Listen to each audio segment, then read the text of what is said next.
ഇനി പറയാനുള്ളത് importance of having both long and short term regulatory system for feeding. അതായത് എന്തിനാണ് ഈ ലോങ് ടേം അല്ലെങ്കിൽ ഷോർട്ട് ടേം റെഗുലേറ്ററി സിസ്റ്റം, എന്തിനാണ് അതിൻ്റെ എന്താണ് അതിൻ്റെ ഇമ്പോർട്ടൻസ് എന്നൊക്കെയാണ് പറയുന്നത്.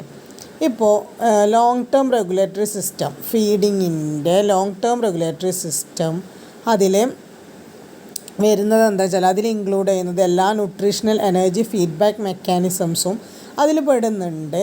അത് ഒരു എന്താ പറയുക, നമ്മുടെ ശരീരത്തിൽ ടിഷ്യൂവിലൊക്കെയുള്ള കോൺസ്റ്റൻറ്റ് സ്റ്റോഴ്സ് ആയിട്ടുള്ള ന്യൂട്രിയൻസിനെ ഒരു കോൺസ്റ്റൻറ്റ് സ്റ്റോറായിട്ട് മെയിൻറ്റെയിൻ ചെയ്യാൻ ഹെൽപ്പ് ചെയ്യുന്നുണ്ട്.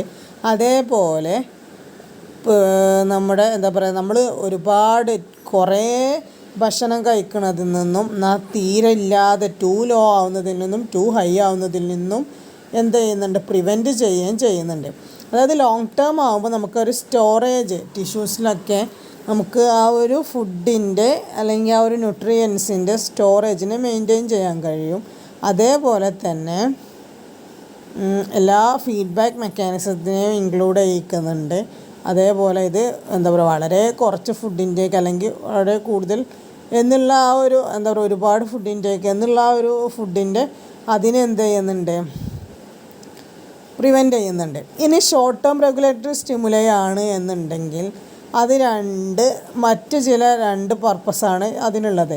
ഒന്നാമത്തെന്ന് പറഞ്ഞാൽ they tend to make the person eat smaller quantities at each eating session.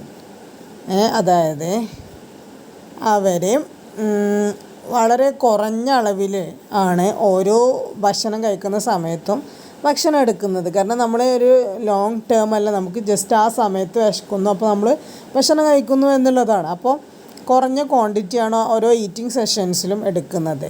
ഇത് ഹെൽപ്പ് ചെയ്യുന്നത് എന്തിനാണെന്ന് വെച്ചിട്ടുണ്ടെങ്കിൽ ഈ ഫുഡിനെ ഗ്യാസ്ട്രോ ഇൻറ്റസ്റ്റൈനൽ ട്രാക്റ്റിലൂടെ കടന്നു പോയിട്ട് ഒരു സ്റ്റഡിയർ പേസിലൂടെ കടന്നു പോകാനും സ്റ്റഡി ആയിട്ട് കടന്നു പോകാനും അത് ഡൈജസ്റ്റീവ് ആകാനും അതിലൂടെ അബ്സോർപ്റ്റീവ് മെക്കാനിസംസൊക്കെ ഒരു ഒപ്റ്റിമൽ റേറ്റിൽ നടക്കാനും ഒക്കെ എന്ത് ചെയ്യുന്നുണ്ട്, സഹായിക്കുന്നുണ്ട്. ഒരു പീരിയോഡിക്കലി ഒരു കറക്റ്റായിട്ട് ചെയ്യാൻ കഴിയുന്നുണ്ട്. കാരണം ഒരുപാട് ഭക്ഷണമൊന്നും കഴിക്കില്ല, വളരെ കുറഞ്ഞ അളവിലേ നമ്മളൊരു സെഷനിൽ ഭക്ഷണം കഴിക്കുള്ളൂ. അപ്പോൾ അത് വയറിൻ്റെ ഉള്ളിലൂടെ ഗ്യാസ്ട്രോ ഇൻറ്റസ്റ്റൈനൽ ട്രാക്റ്റിലൂടെയൊക്കെ പോയിട്ട് ഡൈജഷൻ നടക്കാനും ആ വേണ്ട സാധനങ്ങളെ വീണ്ടും അബ്സോർബ് ചെയ്യാനും വേസ്റ്റായിട്ട് പുറന്തള്ളാനും ഒക്കെ കഴിയുന്നുണ്ട്.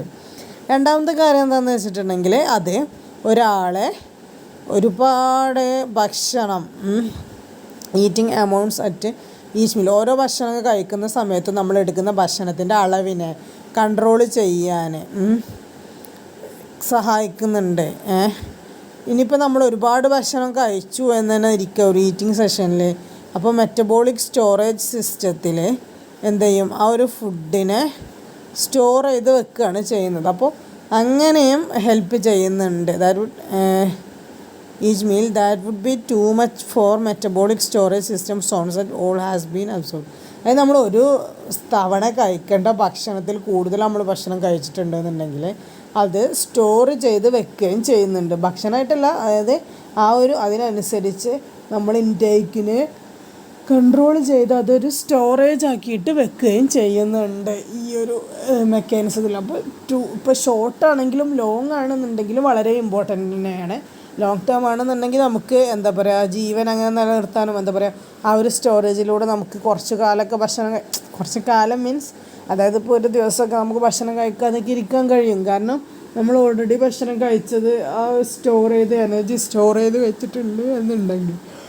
അപ്പോൾ അങ്ങനെയുള്ള കാര്യങ്ങളൊക്കെയാണ് ഇതിനെക്കുറിച്ചിട്ട് പറയാനുള്ളത്. അപ്പോൾ അത്രയും കാര്യങ്ങളാണ് ഈ ഒരു ഫുഡ് ഇൻടേക്കിൻ്റെ റെഗുലേഷനെ കുറിച്ച് പറയാനുള്ളത്.